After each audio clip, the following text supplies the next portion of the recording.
Taylor Brands. Taylor Brands is an all-in-one platform that brings affordable branding and design to any entrepreneur or small business owner. Taylor Brands makes it super easy to kickstart your business idea and look professional online with tools like an online logo maker, branded business cards, website builder, domains, and even branded designs for social media. Just go to taylorbrands.com, try it for free, and when you're ready to purchase, use the coupon code Sierra Nicole 20 to get 20% off. Hey, what's up guys? It's your favorite entrepreneur here, Sierra Nicole, and welcome back to another episode of The Boss Seat. The Boss Seat is a show where we interview different individuals who are absolutely killing it in their respective fields, and you get the chance to see what it costs to really be a boss. So let's check out this week's guest.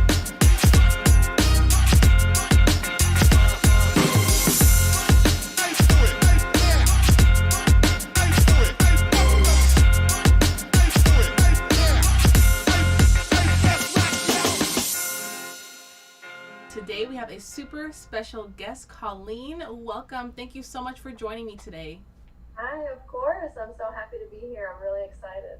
Yeah, awesome. I actually found Colleen on TikTok because she's an engineer and she produces content on TikTok. And Colleen, can you let the audience know a little bit about who you are and what you do? So my name is Colleen. I just graduated from Florida State with my civil engineering degree, and I am now an engineer in training, about to take my FE, which I was supposed to take last March, but Corona messed that up. It's called the fundamentals exam.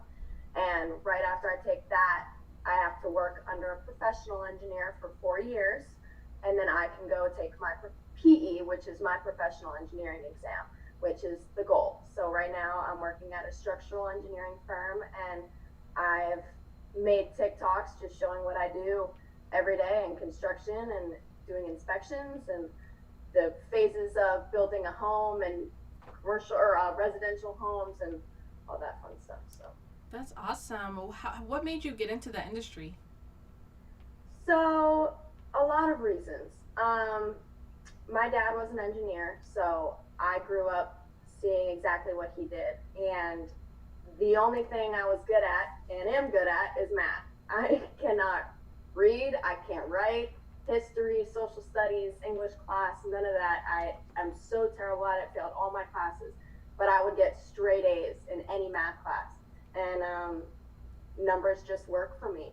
So I thought to myself, how can I do what my dad does and do math too, you know, because I saw the construction side of being an engineer, and I just, it's like, oh, I don't know if I want to do that, but how do I do that without doing that? And Right. Being an engineer is being able to build houses and still do math every day. So. Right. That's awesome, and obviously such a much needed industry. And so I thought it was very interesting when I saw you online, because usually, I guess maybe the stigma, I don't know, but typically, you know, you think of an engineer, they're usually men. Yes. So I thought it was very awesome that you are a woman, you are dominating within your field. What is it like being a woman in such a male-dominated industry? It's a little intimidating, and it definitely was in school. That's where you experience it first, because most of your classes are male. And I was lucky enough to have, I'd probably say about 30% of my classes were female. But that was only because they joined engineering classes together. So I don't know how to say this without being confusing. When I took civil, my major is civil, that is very male dominated. Environmental, chemical, biomedical, those all have a little bit more women, still very male, but more women. Civil is very male. So when I would take classes in the civil degree, I was one of maybe 2 girls sometimes. One of the classes I was the only girl. Wow. And the professor actually was a female. I remember that class. I took it over a summer, and I was the only female in a class, and she was a female professor. So we were the only 2 in the whole class. That was kind of cool. But that was my first real experience of just being surrounded by men constantly. And through school, you get looks like, and little comments here and there, even from some professors, that you're just kind of, don't know how to say this nicely, but just that you're just dumb and you Right. do certain, you can't do it for yourself, and you need help, and you sleep with your professors, you sleep with your boss. I've gotten that a lot on TikTok. Really? Wow. It's really nasty. And now that I'm out actually in the field, now I'm really the only girl. Right. Like, even in my office, I'm the only woman engineer in my office. When I go out into the field, when I'm inspecting things, they're all construction workers, and they're all male, and it's intimidating for sure. You just have to go out there and have a backbone. Right. You have to have a backbone. Yeah, absolutely.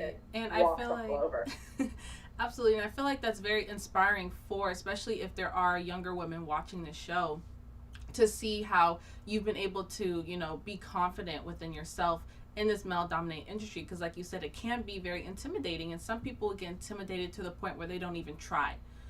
So what advice would you give maybe a young girl who's watching this right now, who wants to get into a certain field, but it's not, the stereotypical field for a woman? What advice can you give them? Don't listen to anything that any of them have to say, because I've heard a lot. I get DMs all the time of what some other girls have gone through, what other guys have said to them. And it's really degrading. And the only thing that I can say is just do not let it get to you. And I know it's so much easier said than done, because me too, some of that stuff bothers me. But the only way that I got through it was I thought to myself, okay, that's fine that you think that, but we'll just see where you're at in 10 years, and we'll see where I'm at in 10 years. Right. That's kind of how I look at everything. If someone has a problem, or if someone's trying to degrade me or put me down, I'm like, okay, I won't react right now, but we'll check back in a few years. I'll see where I'm at, right, and we'll see where you're at, and then we can discuss, the things that you're saying. So that, I mean, you're gonna get the hate, you're gonna get degraded or spoken down to, especially in this field. You just are. Right. And I don't really have any other advice besides just it gets better. It right. gets better. And just to have a backbone. I mean, don't let them speak to you that way, for sure. Give it back to them a little bit. That's a lot. I'm very quick, I'm very witty. I have a good relationship with the guys out there, so we joke all the time, but some of the stuff that they say is degrading, and you got to put a stop to it. Right. I don't know. It's tough, because then you don't want to be the woman out there that has an attitude or just can't take a joke. Right. It's a very thin line between joking and demanding a respect. I don't know. It's hard. It's hard. I go back and forth all the time, because right. it is hard to put a solid line in between being respected and also being jokey and having fun and understanding where the guys are coming from when they joke about me being a woman or whatever, but also just demanding that respect and not coming off wrong when you are demanding, hey, let's not make those jokes. So right. I don't know. Right. And I guess keys and you really have to develop a thicker skin, and really just keys having that confidence and being willing to stand up for yourself. So I think that is a very important lesson for really anybody who's watching this, but especially for young women. I think that's very important. And like I said, I found you on TikTok. What made you start making videos about just really your everyday life within your career? So I made one that just really took off, and I got some hate for it. I thought it was funny because, like I said, especially when you're out in the field, it's very jokey. It is. We all do our job, and we all get business done. Everything gets done, but people joke out there. You talk shit. I don't know. Excuse my language. You talk crap back and forth to each other, right? And it's just what you do, and that's the way that it is out there. So I made a TikTok one day, and it blew up. I was grout monitoring, which means I was just sitting there watching them pour concrete, because one of the cities down here in Florida wants an engineer there, whatever. I was there. I'm literally watching them pour concrete. It's very boring. And I made this TikTok, and I was joking that I'm bossing all the guys around out there. It was just a joke, but it blew up.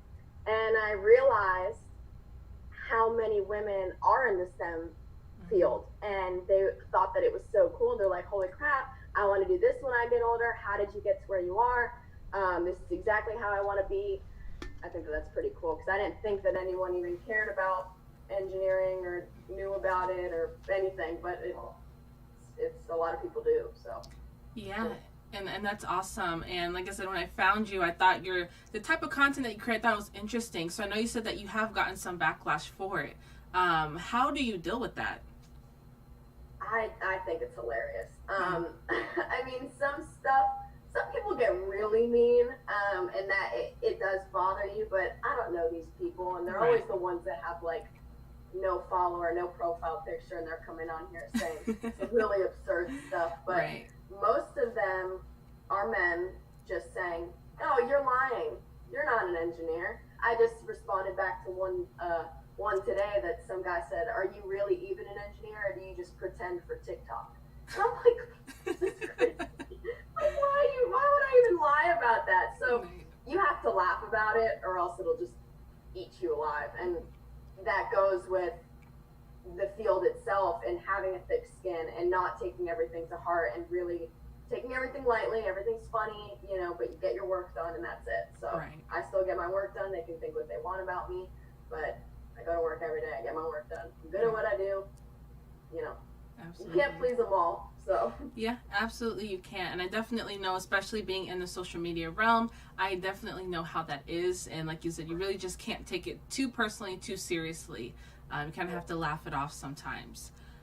So I know that you said because of the shutdown, you had your test delayed. What has it been like? Because I know STEM typically are, harder classes when it comes to, getting your degree. What was that like, balancing that workload? And then I think I saw, are you engaged or married?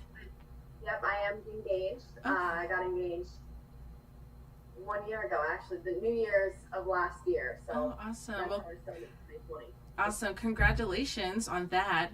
And how have you been able to juggle, that personal life and with school life? Because like I said, STEM is typically much larger workload than, say, a communications degree or something of that nature. Right. So how do you balance that?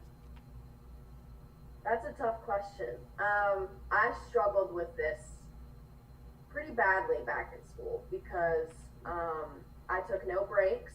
I took 15 credits or more every single semester. One summer, I took 21 credits, and I took 18 of them for the 6 weeks. Oh, wow. So I was in the library. My head was in a book all the time, and it was constant. And you don't have to do it that way. I just wanted to get it over with. I knew the classes were hard, so I didn't want to prolong it anymore just to have a fun weekend one weekend. I wanted to get it done so that I could have my fun now while I'm working. Which I look back at, I wouldn't say that I regret it, but I feel like I missed out on a lot of fun stuff that college would have brought to me, like sorority life, Greek life. I didn't do that because some people do and some people can manage it, but I mentally couldn't manage anything else besides school, and that's where my head was at. I make it clear in all my relationships that school is first, and if I can't go out with you on the weekend, I'm sorry, but you either need to enjoy sleeping on the weekend and letting me study, or else we don't work. So but my fiance was working full time and just got into law school, so it just worked perfectly for us because we're just our heads in a book constantly. He reads, I do math, and that's it. We work, but but I all my friends did it, and they were able to take less classes per semester and actually have fun on the weekends. I just personally didn't have that much fun because I wanted to get it done. If I took my time, I would have probably done it in 5.5 years. But I wanted to get to working. And that exam that you asked about, they suggest that you take that exam before you graduate because it has to do with all the stuff that you learn in school. Now that's an issue because it's been a year almost since I've graduated and I don't remember a thing from school because it's so different. What I do every day is not what I did in school. So going back to take that exam, it's going to be rough, and I've been studying, but I don't know if I'm When do you take it? What did you say? Oh, when do you take the test? So right now, I'm gonna push it back actually, but I have it scheduled for February 20th. I don't know if I'm gonna push it back. I haven't decided. I might push it back even further, but man, I don't feel ready for it. Right. I just don't. It's, I think, 5.5 hours, and it's just hard. It's so hard, and I just don't want to have to pay to take it again. I try to get it done in one time, but I don't see that happening. So I might just rip the Band-Aid off, and maybe I will pass. Right. So I might just do it, and I don't know. I haven't decided yet, but it's for February 20th. Well, we're definitely sending you positive vibes for your test, and I really appreciate your transparency, you know, because really with anything that we do, nothing is perfect. Like you said, it's been a year, you know, because everything going on in 2020, it's been a year since you've graduated, and, you know, now you're able to take this test. So I definitely appreciate that transparency and showing people, you know, real life, you know, not everything is as perfect as what it seems, but you're really pursuing this career and you're dedicated to it. So I think that's amazing. That's one thing that I have had a lot of comments and DMs and inboxes about.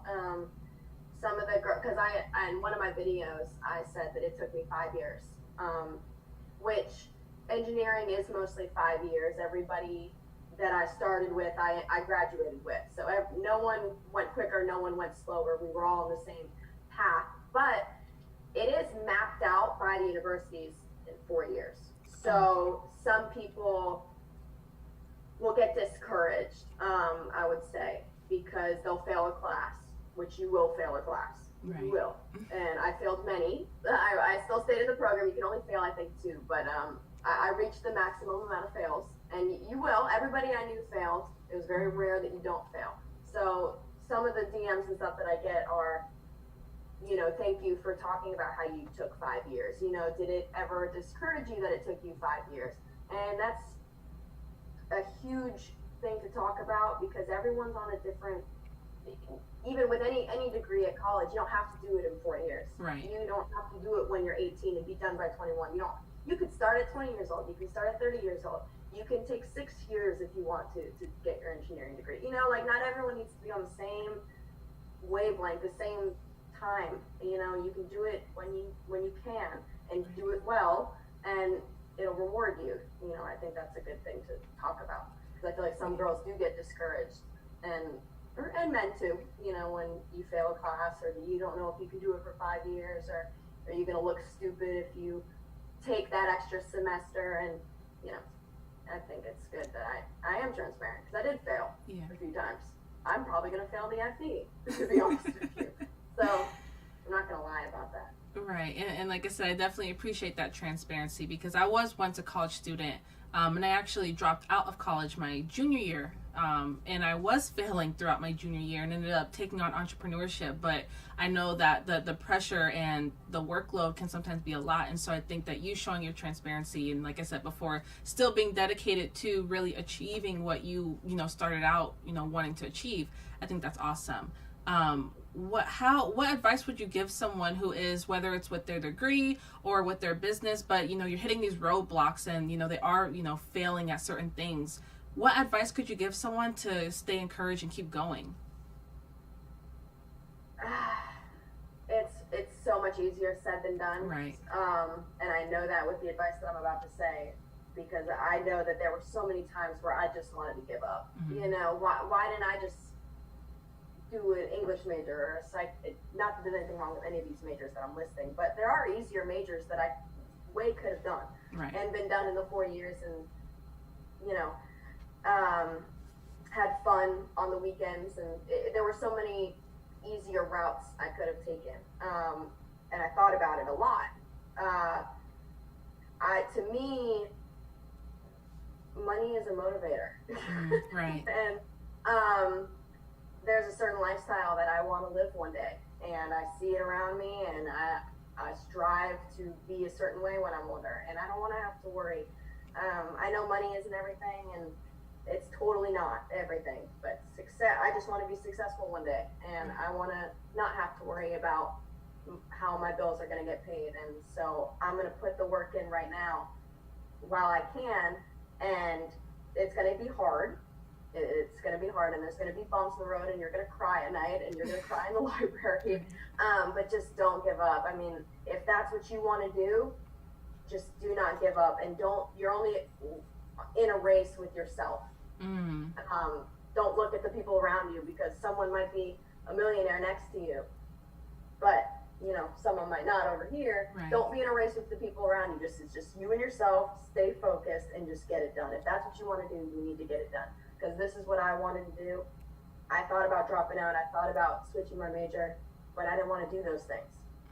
I didn't have, I could have done accounting. I could have been a math teacher, anything. There's so many things I could do with numbers that I could have easily done. But am I going to be happy with that in 10 years? In 10 years, am I going to be happy at my job as an accountant or doing taxes? Probably not. Right. So I want to be happy and successful. So I'm going to take the time and do the work now, you know, so I can be happy one day. I'll sacrifice my happiness in school so I can be happy another time. Yeah, and I can definitely relate to that because, you know, I'm 23, and I know a lot of people tell me right now I should be, you know, enjoying life, partying, but I'm really taking time to build out my business. And having that attitude of that delayed gratification, I think is key when it comes to, you know, living a successful life and whatever that successful life looks like for each individual. So I think, you know, your journey it can really be inspiration for a lot of different people, not even just young women, but anybody. The fact that you are dedicated to your success, and really success is the only option for you. So I think that's really awesome. Thank you. No, I actually didn't know you were 23. I'm 23 too, so that's awesome. That's but awesome. I'm happy that you do the same thing, and the delayed gratification is a perfect word or perfect phrase, because it is delayed gratification. You're not going to be happy right now. You're going to feel like you're missing out. Yeah. There's so many, you know, kids my age going out every night, every weekend. They were doing it all when I was in school, and I had the fear of missing out for sure. It got me upset sometimes, but it's more important to me that one day I am successful, I can have a family, I can support my family, and I can support my family on my own. Right. I don't need a man, I don't need, you know, my parents, I don't need anybody. I can do it myself, and that's just my goal, and I want to do that. So awesome. I love that. I love to connect with, you know, like-minded people just like you, so I think that's amazing. I don't want to hold you too long, but everyone who comes on the show, I ask them this one question, because the show is called The Boss Seat, and we do interview individuals who are killing it, right, in their field. And so when you hear someone say, you know, you're a boss, or I'm a boss, what does that mean to you? That's funny that you asked that, because in my TikTok account, I have #girlboss in my bio, and I've gotten so much hate for that. The only reason that I put that in there is because there was this one girl who duetted one of my videos and was mocking me and saying, "Oh yeah, girl boss. Yeah, you hate on those construction workers." I forgot what else she said, but when she said girl boss in that tone, it just got me angry. Right. Because I want to be a girl boss. I don't know why you used it in a derogatory like tone, that like you're trying to degrade me by saying I'm a girl boss. I want to be a girl boss. Right. So I went and threw #girlboss into my account, and that's like my logo. I don't know what word I'm looking for. It's like my brand. I want to be a girl boss. And so what does that mean? A lot of people take that like I'm the boss of people. I'm not. I've said that so many times. I've tried to explain it. Some people just still don't get it, because I'm not the boss of anybody. I'm the bottom of my totem pole. I'm a brand new junior engineer, but I work hard for where I got to.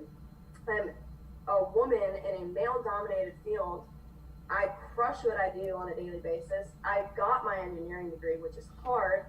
So yeah, I think that's just boss moves. Yeah. And I'm gonna call myself a girl boss, and that can piss off whoever, you know, whoever it wants to piss off, it can piss off. But I think I would rather that be shown to little girls or younger women, or just women in general, than nudity or, you know, all the other stuff that you see online nowadays. I'd much rather that. So that's where I got it from, and I just think it's awesome. I think it's great. Yeah, that is great. That is awesome. I think you are a boss, and so I'm so glad that you came on the show today.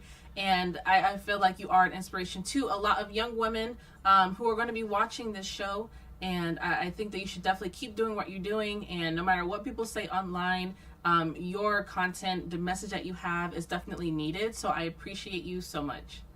No, thank you so much for having me. This was awesome. If you ever need me on here again, I'd love to do it. So, and I love what you're doing too. Just the whole boss, the girl seat. You know, I think it's great and very inspirational to girls. So I would love to be a part of anything else that you do, because I think that's awesome.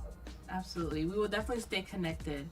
So again, thank you so much for joining us today, and thank you everyone who has tuned into this episode of The Boss Seat, and we will catch you guys next week.